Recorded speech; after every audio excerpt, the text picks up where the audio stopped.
Hey everyone, Sefki here, and let's talk about the moon. We've all heard the news. Scientists have confirmed the presence of water on the lunar surface. This is huge, right? It could mean sustainable lunar bases, rocket fuel depots, even breathable oxygen, all from our celestial neighbor. But before we pack our bags for a lunar pool party, there's a catch. Finding and utilizing lunar water is way more complicated than it sounds. It's not like we've discovered lunar lakes or underground rivers. We're talking about minuscule amounts, often hidden in challenging locations, and existing in forms that are difficult to access, let alone utilize. So buckle up as we explore the fascinating challenges of finding and using water on the moon. Okay, first things first, how much water are we actually talking about? Well, picture the moon's surface, a desolate landscape of craters, dust, and rocks. Not exactly a tropical paradise, right? Now imagine trying to find a single raindrop scattered across this entire barren landscape. That's essentially the challenge we face with lunar water. It's not pooled up in vast oceans or flowing in mighty rivers. Instead, it exists in incredibly small quantities, often bound to the lunar soil, which we call regolith. Think of it like the faintest trace of moisture clinging to a grain of sand. And even this water isn't in its familiar liquid form. Much of it is thought to be frozen as ice, hidden deep within permanently shadowed craters at the lunar poles. These craters are like cosmic refrigerators, shielding the ice from the sun's relentless heat for billions of years. But even with this protection, the amount of water ice we're talking about is minuscule compared to Earth's reserves. It's a far cry from the abundant oceans and ice caps we take for granted here. So while the discovery of lunar water is groundbreaking, it's crucial to understand the sheer scale, or rather, the lack thereof, of this precious resource. Now let's talk about the moon's atmosphere, or rather, the lack thereof. You see, Earth's atmosphere acts like a giant blanket, regulating our planet's temperature and keeping things relatively stable. The moon, however, doesn't have this luxury. Without an atmosphere to speak of, the lunar surface experiences extreme temperature swings that would make even the hardiest desert dwellers cringe.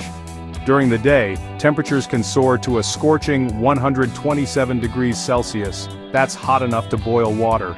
But as soon as the sun sets, the temperature plummets to a frigid minus 173 degrees Celsius, cold enough to instantly freeze anything in sight. These wild temperature fluctuations make the existence of liquid water on the lunar surface practically impossible.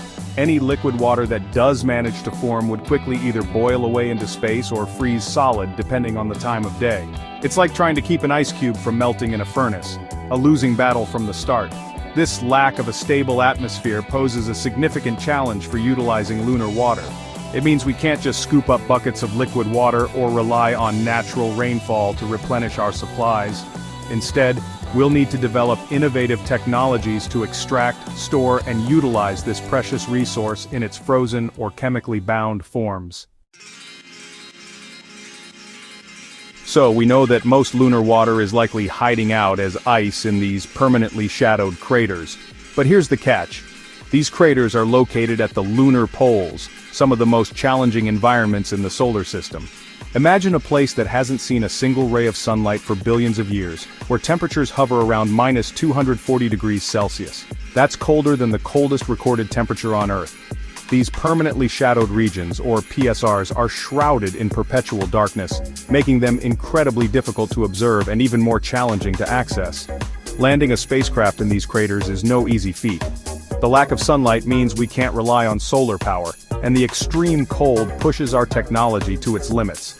Plus, the terrain itself is treacherous with steep slopes, jagged rocks, and potentially deep layers of loose regolith. It's like trying to navigate a pitch-black ice rink in the dead of winter, risky and technically demanding. But the potential rewards are enormous. These PSRs are thought to hold the largest concentrations of water ice on the moon, making them prime targets for future exploration and resource utilization. Now, you might be thinking, can't we just use telescopes or satellites to find the water? And you're right, we do use remote sensing instruments to search for water on the moon. These instruments, like infrared spectrometers, analyze the light reflected from the lunar surface. Different molecules absorb and reflect light at specific wavelengths, creating a unique spectral fingerprint. By studying these fingerprints, we can identify the composition of the lunar surface, including the presence of water. But here's where things get tricky. Water molecules H2O and hydroxyl molecules O, which is basically water that's missing a hydrogen atom, have very similar spectral fingerprints. They absorb light at nearly identical wavelengths, making it difficult for our instruments to differentiate between the two, especially from a distance. It's like trying to tell the difference between two identical twins just by looking at their shadows. It's possible, but it requires careful observation and analysis. This ambiguity has led to some debate and uncertainty in the past regarding the exact nature and abundance of lunar water. We need more precise measurements and ideally direct sampling to confirm the presence and distribution of water ice with absolute certainty. Chapter 5. Here on Earth we often take water for granted. We have vast oceans, flowing rivers, and even water falling from the sky. But on the Moon, water is a much more precious and volatile resource. Unlike Earth, with its protective atmosphere and magnetic field, the Moon is constantly bombarded by solar wind, a stream of charged particles from the Sun and micrometeoroids.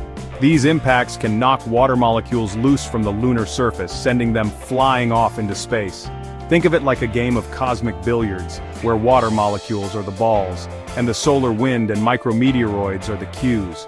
It's a constant battle to hold on to this valuable resource.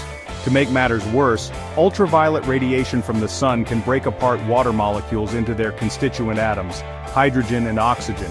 These lighter elements can then escape the moon's weak gravity more easily, further depleting the lunar water supply.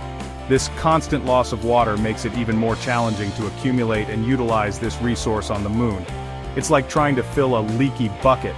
You need to add water faster than it's escaping just to maintain the current level.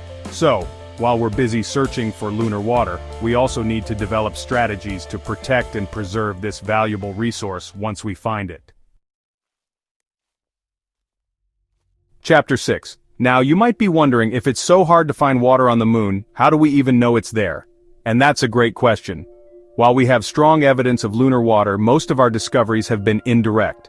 We haven't yet sent a mission to drill deep into the lunar poles and bring back a sample of pure lunar ice. Instead, we rely on a combination of clever techniques and remote sensing instruments to piece together the puzzle of lunar water.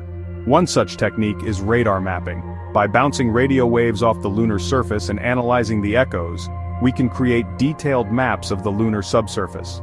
Water ice, with its different density and composition compared to the surrounding regolith, creates distinct radar signatures that we can detect. Another approach is to study the aftermath of impacts. In 2009, NASA's L-Cross mission intentionally crashed a spent rocket stage into a permanently shadowed crater near the lunar South Pole. The impact ejected a plume of debris that was analyzed by a following spacecraft. The results were groundbreaking, revealing the presence of water vapor and ice grains in the ejected material. These indirect methods provide compelling evidence for the presence of lunar water, but they don't paint a complete picture.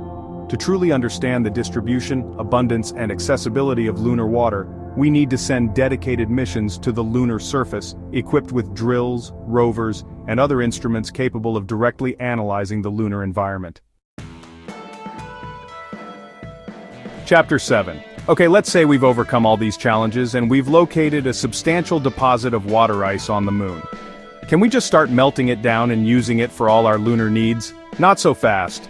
Lunar water, even if found in large quantities, presents a unique set of challenges for utilization. First, it's likely mixed with the lunar regolith, meaning we can't just scoop up buckets of pure ice. We'll need to develop methods to separate the water from the surrounding soil, which could involve heating, crushing, or chemical processes. Second, the extreme cold of the permanently shadowed regions poses a significant technological hurdle. Extracting and handling water ice at temperatures below -200 degrees Celsius requires specialized equipment and energy sources. Imagine trying to operate a backhoe in Antarctica during the winter. It's not easy. We'll need to develop robust and reliable technologies that can withstand these extreme conditions. Third, even if we can extract the water, we need to find a way to store and transport it to where it's needed. This might involve building pipelines, developing insulated containers, or even finding ways to transport the water in its frozen state. So while the discovery of lunar water is a game changer, turning this potential resource into a practical reality will require ingenuity, innovation, and a whole lot of engineering prowess. Outro. So, there you have it, the incredible challenges and even greater rewards of finding and utilizing water on the moon. It's a complex puzzle, but one that we're actively working to solve. The discovery of lunar water has ignited our imaginations and fueled our ambitions to explore and utilize the moon as never before. It holds the key to unlocking a sustainable human presence beyond Earth, enabling us to build lunar bases, generate rocket fuel, and even produce breathable oxygen. While the challenges are daunting, the potential rewards are simply too great to ignore. As we continue to explore the moon and unravel its secrets, one thing is certain: the quest for lunar water is a testament to human ingenuity, our relentless pursuit of knowledge, and our unwavering desire to push the boundaries of exploration.